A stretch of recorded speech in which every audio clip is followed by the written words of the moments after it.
And I understand there'll be people who just say, oh, that was Andrew. Everybody knows what he's like. Oh, that's Charles. He's just being Charles, isn't he? We're mourning the Queen, aren't we? The Queen, she was lovely. She was just a benevolent old woman clutching a handbag, being lovely. I've got some news for you. The Queen was a bit of a twat as well. Hello and welcome. I'm Tom D. Rogers and this is Evolve Politics TV. So you might have noticed that the Queen died lately then. I don't know about you, but I've been absolutely glued to the BBC's non-stop 24-hour coverage.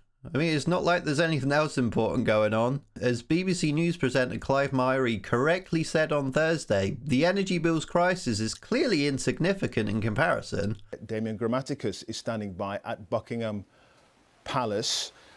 Damien, the news a little bit earlier on today that the doctors in Scotland were concerned about the Queen's health coming as Liz Truss was making a rather important statement concerning the future of energy bills. That, of course, insignificant now, given the gravity of the situation we seem to be experiencing with Her Majesty. Well, certainly overshadowed, Clive, yes. I mean, surely nobody can argue that the life of one wealthy 96-year-old woman is clearly far more important than the lives of thousands and thousands of poor people who could potentially freeze to death over the winter. So you might have guessed it that I'm not exactly the biggest fan of the royals, and in this video I'm going to show you exactly why. So I have quite a lot of problems with the monarchy, not least because having a born-to-rule head of state is clearly completely undemocratic, and it just entrenches inequality and elitism. However, these last few days have really hammered home one quite big factor that I hadn't really considered before. And that's the fact that every other country in the world is basically laughing at us. They think we're a bunch of servile idiots. And I mean, on the evidence that we as a country have provided them over the last 3 days, you can't really blame them. Let's have a look at some of it. Firstly, this is Tory MP Tracy Crouch telling a definitely entirely true story on Friday. Mr. Deputy Speaker, last night as we sat as a family and watched the news break of her death, tears openly rolled down my cheeks and that of my other half. Our 6-year-old took my hand in his and said, "Don't worry, Mummy, the King will look after us now." He is right. God save the King. Yeah. I mean, just skipping over the fact that her 6-year-old is very knowledgeable about how succession works in the monarchy, that they're talking about Prince Charles, a man who he has to have his shoelaces ironed by a servant. He's never dressed himself. He's never undressed himself. He has to have a valet put toothpaste on his toothbrush every morning and every evening for him. The idea that Prince Charles could look after this country is ridiculous because he can't even look after himself. Secondly, we have this entirely normal man.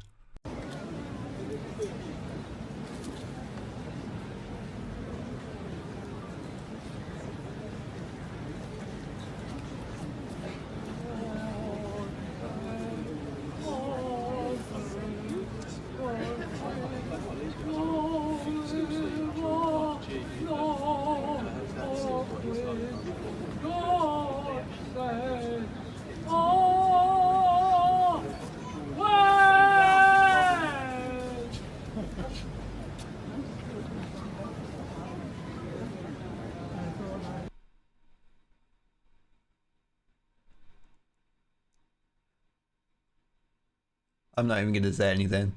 And then we've had our entirely normal media running stories about clouds.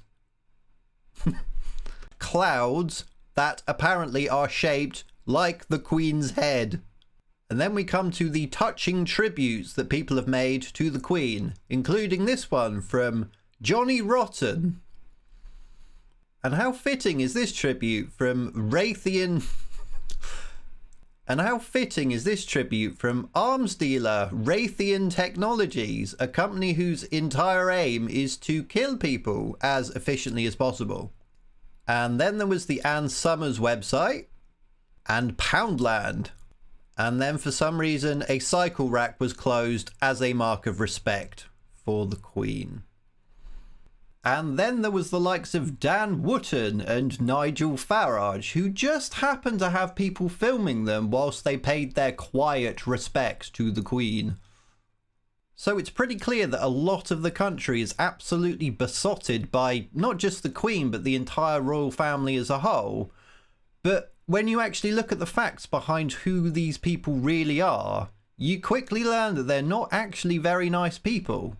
Just take the 2 videos of Charles that recently went viral on social media, where he's ordering a servant to move things off of a desk because apparently he's incapable of doing it.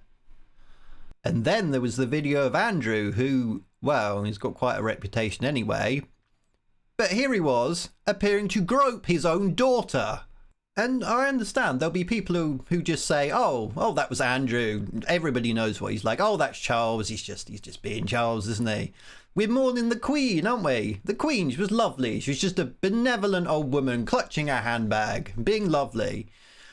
I've got some news for you. The Queen was a bit of a twat as well.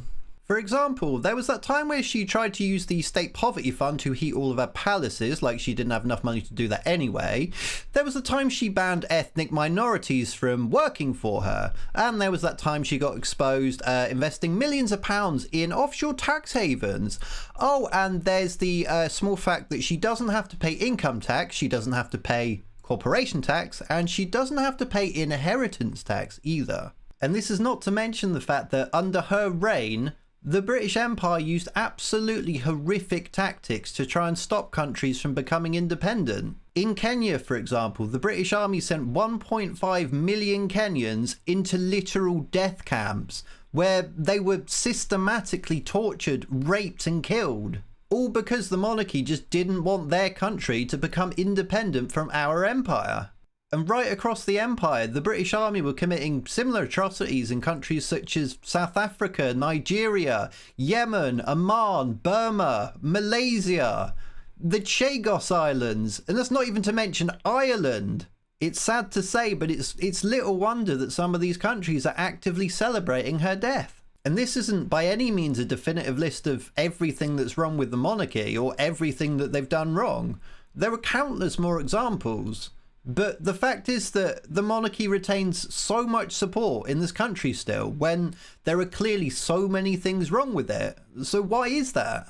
Firstly, you've got to look at the makeup of the UK as a whole, because polls regularly show that the monarchy is not exactly popular in Scotland, and in Northern Ireland and Wales, they're pretty nonplussed about it. The fact is that the monarchy gained the vast majority of their legitimacy from England, and the reason for this? It's quite clearly to do with empire and a little thing called English exceptionalism. Because despite devolution, England still ultimately rules over Scotland, Wales and Northern Ireland. And until decolonisation, England, and it was just England, ruled over the biggest empire that the world has ever seen. And this imperialist history has created a superiority complex which is deeply ingrained in the English psyche. One which is reinforced by the skewed way that history is taught in the English education system, or the way that the media still reports it. Many really won't want to admit it, but there's this notion deep down in the English subconscious that because we had the biggest empire, because we had the biggest army, and because we were the best at killing people, that somehow we're better than other people. And that somehow it's still our patriotic duty to support the tyrants that carried it out. And I'm afraid this is why the rest of the world is laughing at us, because empire's over, yet some of our population just carry on like nothing's changed. It's like we've had a massive cock and balls drawn squarely on our forehead for the last 2 centuries, yet no matter how loud the laughs get or how obvious the pointing becomes, we just don't want to look in the mirror.